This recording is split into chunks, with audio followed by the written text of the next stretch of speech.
मित्रों, यदि हम गायत्री की साधना कर रहे हैं और हम चाहते हैं कि गायत्री मंत्र का हमें भरपूर लाभ प्राप्त हो,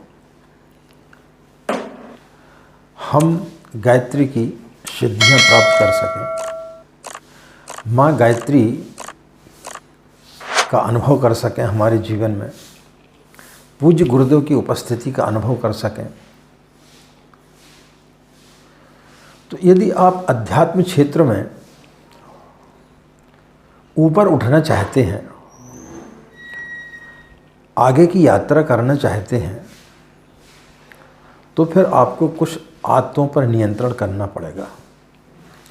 आपको अपनी कुछ आदतों को सुधारना पड़ेगा और जिस दिन आप उन आदतों को सुधार लेंगे तो फिर निश्चित रूप से आप माँ गायत्री के समक्ष बैठने के अधिकारी बन सकेंगे।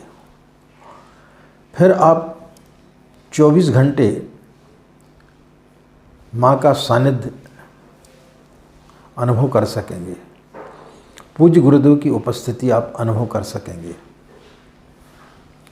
तो ऊंचा उठने के लिए कुछ आदतों का हमें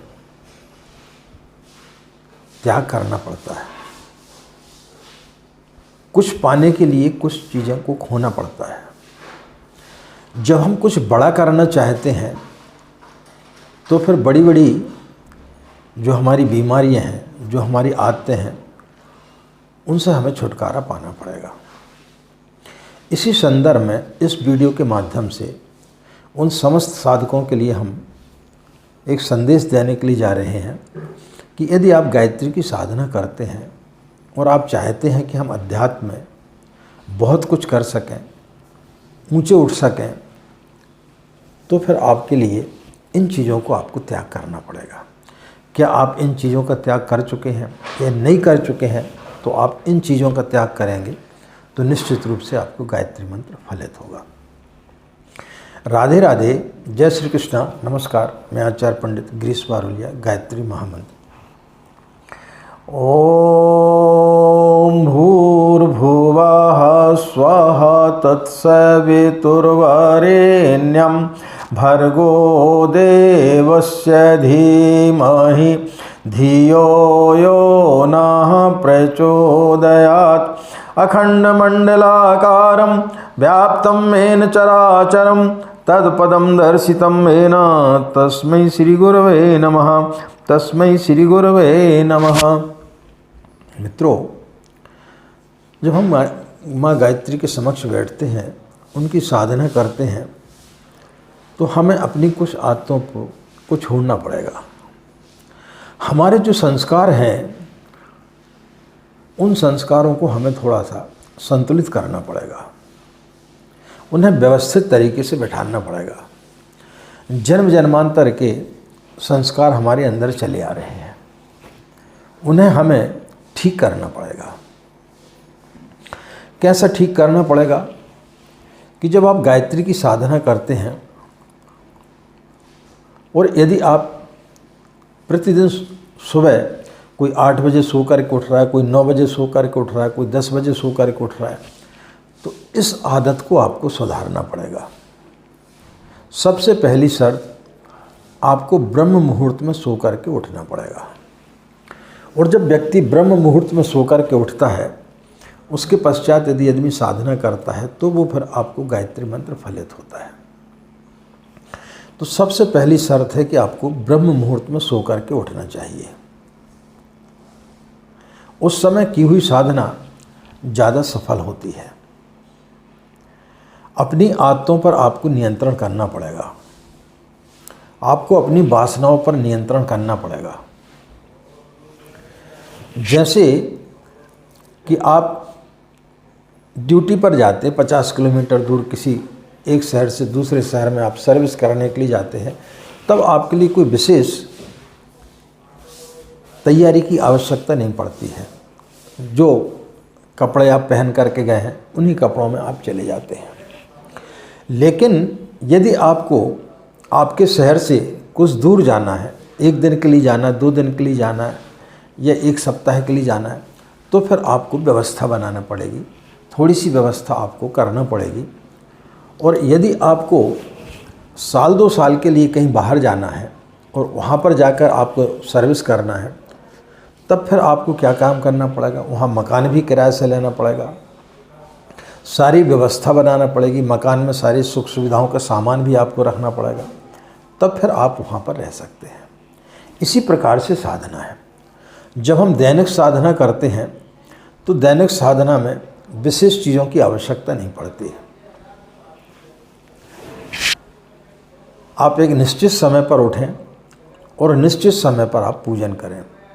आप 5 बजे सो कर के उठते हैं तो 5 बजे यानी 5:30 बजे से 6:30 बजे तक, 7 बजे तक, 7:30 बजे तक आप 3 माला या 5 माला का जाप करते हैं, तो उस बीच में आपको कर लेना चाहिए। आपका समय दैनिक साधना में निर्धारित होना चाहिए। ऐसा नहीं कि आज आपने 5 बजे कर लिया, कल 6 बजे कर लिया, परसों 7 बजे कर लिया। तो समय पर आपको नियंत्रित करना पड़ेगा, समय का आपको निर्धारित करना पड़ेगा। जब आप लघु अनुष्ठान करते हैं उस समय आपको कुछ चीज़ों को त्यागना पड़ता है। ब्रह्मचर्य से रहना पड़ता है, उपवास रखना पड़ता है, इंद्रिय संयम करना पड़ता है, क्रोध पर नियंत्रण करना पड़ता है। तो जो बाहर जगत की जो चीज़ें हैं उन्हें आपको छोड़ना पड़ता है। जब 1.25 लाख का अनुष्ठान करते तो आपको और भी चीज़ों को छोड़ना पड़ता है। और जब व्यक्ति पुरस्चरण करता है तो उस समय व्यक्ति को पूरा अपने अंदर खाली होना पड़ता है। बाहर जगत में आपको भौतिक चीज़ों की आवश्यकता पड़ती है, लेकिन अंतर जगत में यदि आपको उतरना है तो आपको अपने अंदर जो है पूरा खाली करना पड़ेगा। यदि आप भरे हुए हैं वासनाओं से, आप काम से भरे हुए हैं, क्रोध से भरे हुए हैं, लोभ से भरे हुए हैं, ईर्ष्या से भरे हुए हैं, तब फिर आप माँ गायत्री को वहाँ विराजमान नहीं कर सकेंगे। अध्यात्म क्षेत्र में व्यक्ति को खाली होना पड़ता है, भौतिक जगत में व्यक्ति को भरना पड़ता है, अपने मकान को साजो सामान से भरना पड़ता है। लेकिन जिस दिन व्यक्ति उल्टी दिशा में जाता है तो उसको अपने अंदर की सारे कूड़े करकट को निकाल करके बाहर फेंक देना पड़ता है। ये कूड़े करकट क्या है? आपके अंदर की वासनाएं हैं, लोभ की वासनाएं, काम की वासनाएं, क्रोध की वासनाएं। इन सब चीज़ों से आपको मुक्त होना पड़ता है। जैसे एक बच्चा नर्सरी में जाता है, KG1 KG2 में जाता है, प्राइमरी में जाता है, तो धीरे धीरे जो है वो अपनी पढ़ाई का अध्ययन करने का जो है समय निर्धारित करता है, धीरे धीरे अपनी आदतों को सुधारता है। लेकिन फिर वही बच्चा मिडिल स्कूल में जाता है, तब थोड़ा सा उसको और मेहनत करना पड़ती है। फिर इसके बाद में हायर सेकेंडरी में जाता है, तब फिर उसको रात को भी ज़्यादा देर तक पढ़ना पड़ता है, सुबह जल्दी उठना पड़ता है। और जब कॉलेज में जाता है तब वो अपने परिवार को छोड़ करके अन्य किसी शहर में चला जाता है, हॉस्टल में रहता है, वहाँ के सारे नियम कानून कायदे उसको मानना पड़ते हैं और फिर उसको बहुत कठिन मेहनत करना पड़ती है। तब कहीं जा कर के वो डॉक्टर, इंजीनियर, CA या जो भी वो बनना चाहता है वो बन पाता है। तब कहीं जा कर के वो 25-30 हज़ार की नौकरी प्राप्त कर पाता है। तो एक डिग्री प्राप्त करने के लिए एक व्यक्ति को 15 से 20 साल लग जाते हैं। तो जब हम ईश्वर के पास बैठते हैं तो आप यदि ये सोचें कि आपने 1 सप्ताह गायत्री मंत्र का जाप कर लिया और आपकी जो साधना सफल हो जाएगी, ऐसा नहीं होता है। माँ के समीप बैठने के लिए आपको अपनी बहुत सारी आदतों को छोड़ना पड़ेगा। सबसे पहला हमने बताया कि आपको ब्रह्म मुहूर्त में सो कर के उठना चाहिए। धीरे धीरे यदि आप कोई व्यसन करते हैं तो आपको उस व्यसन को छोड़ना चाहिए। आप सिगरेट पीते हैं, मांस मदिरा का सेवन करते तो उसको आपको छोड़ना चाहिए। मांसाहार आपको नहीं करना चाहिए। जब आप साधना करते हैं तो धीरे धीरे यदि आप मांसाहार कर रहे हैं तो उसको धीरे धीरे आपको छोड़ देना चाहिए, तभी आप माँ के समक्ष बैठ पाएंगे। जितना ज़्यादा आप गरिष्ठ भोजन करेंगे उतने ही ज़्यादा आपके अंदर काम वासना प्रगाढ़ होगी। ये सब चीज़ें करने के लिए क्यों वर्जित किया गया है? इसलिए किया गया है ताकि आपके अंदर की काम वासनाएं ज़्यादा जागृत ना हो। आप जितना हल्का भोजन लेंगे, जितना सात्विक भोजन लेंगे, उतना ही आपका मन प्रफुल्लित रहेगा, मन आपका एकदम शांत रहेगा। आप अपने अंदर जो है अपनी बुराइयों को निकाल सकते हैं, आप अपने अंदर जगह बना सकते हैं परमात्मा को बिठाने के लिए। तो यदि आपको साधना में ऊपर उठना है तो आपको इन आदतों को छोड़ना पड़ेगा। ज़्यादा देर तक सोना ये आपको बंद करना पड़ेगा। ब्रह्म मुहूर्त में सो कर के उठना, स्नान करना, स्नान करने के पश्चात ही पूजा स्थली पर बैठना। कई लोगों के फ़ोन आते हैं, आचार्य जी हम बगैर स्नान किए साधना कर सकते क्या? आपकी जो मर्जी है वो आप करिए, मन आपका है, कर्म आप कर रहे हैं, लेकिन उसके बाद यदि आप फल चाहते हैं तो फल नहीं मिलेगा। आप मानसिक जाप कर सकते हैं, बिस्तर पर लेटे लेटे आपका स्वास्थ्य खराब है तो आप हाथ पैर जो है गीले कपड़े से साफ करके बैठ सकते हैं। लेकिन आप शॉर्टकट में जाना चाहें, आप ईश्वर से चाहते बहुत कुछ हैं लेकिन आप मेहनत नहीं करना चाहते, आप ईश्वर से बहुत कुछ चाहना चाहते हैं लेकिन आप जो है आगे नहीं बढ़ना चाहते, आप अपनी आदतों में सुधार नहीं करना चाहते, तो फिर कैसे आप ईश्वर के पास पहुंच सकते हैं? ईश्वर के पास बैठना है तो आपको अपनी आदतों को सुधारना पड़ेगा। आदतें आपकी कौन सी हैं? आपके अंदर का काम, क्रोध, लोभ, मोह। जिस दिन आपने इन सब चीज़ों को अपने अंदर से निकाल दिया उस दिन व्यक्ति परमात्मा के पास में पहुंच जाता है। जब हम भगवान के पास बैठते हैं तो हमारी हजारों मनोकामनाएं चालू हो जाती हैं। बहुत सारी चीज़ें जो हम भगवान से मांगना प्रारंभ कर देते हैं और कई लोग तो जो है एक समय निर्धारित कर देते कि 1 सप्ताह के अंदर यदि आपने हमारी बात नहीं मानी तो हम आपको मानना बंद कर देंगे। तो भगवान आपका नौकर नहीं है, आप मालिक नहीं है भगवान के। भगवान आपका मालिक है।